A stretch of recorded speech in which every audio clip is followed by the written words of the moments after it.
Indian airline plane landed in Karachi. Delhi के Indira Gandhi international airport से उड़ान भरने वाली इंडियन एयरलाइंस की फ्लाइट अपने शेड्यूल के मुताबिक मुंबई के लिए रवाना हुई थी। इस फ्लाइट में कुल 83 पैसेंजर और केबिन क्रू मौजूद थे। प्लेन में मौजूद ज्यादातर पैसेंजर अपने दफ्तर के काम या फिर पारिवारिक वजहों से मुंबई जा रहे थे।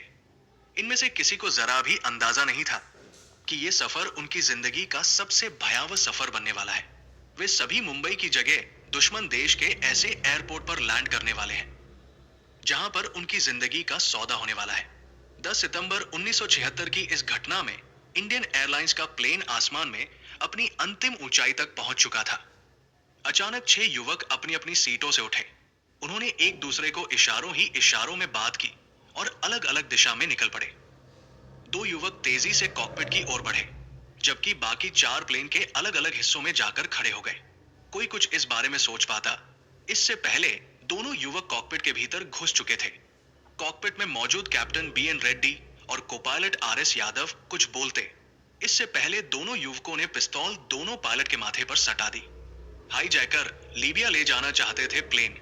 थोड़ा इंतजार करने के बाद बाहर खड़े युवकों ने भी अपने हथियार बाहर निकाल लिए और हवा में लहराते हुए हाईजैक चिल्लाने लग गए। पूरे प्लेन में अफरातफरी मच गई। प्लेन पर पूरी तरह से काबू पाने के बाद हाईजैकर्स ने पायलट से प्लेन को लीबिया ले चलने के लिए कहा।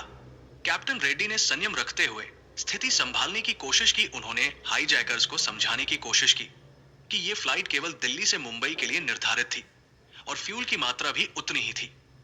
प्लेन काफी देर से एक ही दिशा में घूम रहा है, इसलिए अब उसमें इतना ईंधन भी नहीं बचा है कि वो मुंबई तक पहुंच सके। केवल दिल्ली या जयपुर तक जा सकता है। प्लेन कैप्टन रेड्डी ने हाईजैकर्स को बताया कि प्लेन में सिर्फ इतना ही फ्यूल बचा है कि वह दिल्ली या जयपुर तक ही उड़ान भर सकता है। लेकिन हाईजैकर्स किसी भी सूरत में प्लेन को भारत की जमीन पर उतरने नहीं देना चाहते थे। कुछ देर तक आपस में बात करने के बाद उन्होंने प्लेन को पाकिस्तान ले चलने का फरमान सुना दिया। कैप्टन रेड्डी ने जैसे तैसे मौका निकालकर Delhi air traffic control ATC को मैसेज भेज दिया कि प्लेन हाईजैक हो चुका है और अब पाकिस्तान की ओर बढ़ रहा है। यह मैसेज मिलते ही भारत के सुरक्षा तंत्र में हड़कंप मच गया।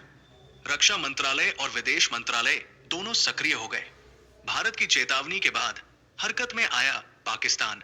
थोड़ी देर बाद इंडियन एयरलाइंस का यह प्लेन कराची एयरपोर्ट पर उतर चुका था। लैंडिंग के बाद प्लेन को सुनसान इलाके में लेकर खड़ा कर दिया गया। प्लेन के दरवाजे अभी भी बंद थे और पाकिस्तानी सेना ने उसे चारों तरफ से घेर रखा था। हाईजैकर्स ने कराची में उतरने के बाद कोई बातचीत शुरू नहीं की। इस बीच नई दिल्ली से भारत सरकार ने इस घटना को लेकर इस्लामाबाद को कड़े शब्दों में मैसेज भेजा। मैसेज में कहा गया कि यदि एक भी भारतीय पैसेंजर या क्रू मेंबर को नुकसान पहुंचा तो इसके गंभीर परिणाम होंगे।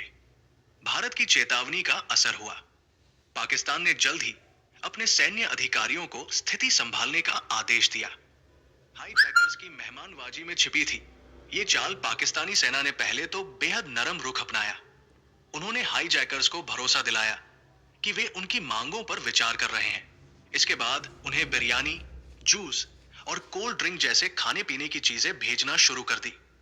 हाईजैकर्स ने राहत की सांस ली। उन्हें लगा कि अब सब कुछ उनके कंट्रोल में है। लेकिन असल में पाकिस्तानी सेना ने इस मेहमानबाजी में एक खतरनाक रणनीति छिपी हुई थी। कुछ ही देर में हाईजैकर्स को चक्कर आने लगे। उनके हाथों में पकड़ी बंदूकें धीरे धीरे नीचे गिरने लगी। दरअसल जिस खाने और पेय पदार्थ को वे खुशी खुशी खा पी रहे थे उसमें नींद और बेहोशी की दवा मिली हुई थी। फिर शुरू हुआ पाकिस्तानी कमांडो का ऑपरेशन। जैसे ही हाईजैकर्स बेहोश हुए, पाकिस्तानी कमांडो यूनिट ने प्लेन को चारों तरफ से घेर लिया। कुछ ही पलों में कमांडो प्लेन में दाखिल हुए और सभी 6 हाईजैकर्स को बिना किसी गोलीबारी के काबू में कर लिया। पकड़े गए आतंकियों की पहचान एम एहसान, सैयद अब्दुल हमीद दीवानी, अब्दुल राशिद मलिक, सैयद एम रफीक, ख्वाजा गुलाम और गुलाम रसूल के तौर पर हुई। ऑपरेशन पूरा होने के बाद पाकिस्तान ने प्लेन को सभी पैसेंजर के साथ भारत के लिए रवाना कर दिया। अगले दिन 11 सितंबर 1976 को इंडियन एयरलाइंस की यह फ्लाइट सभी 83 यात्रियों के साथ दिल्ली लौट आई।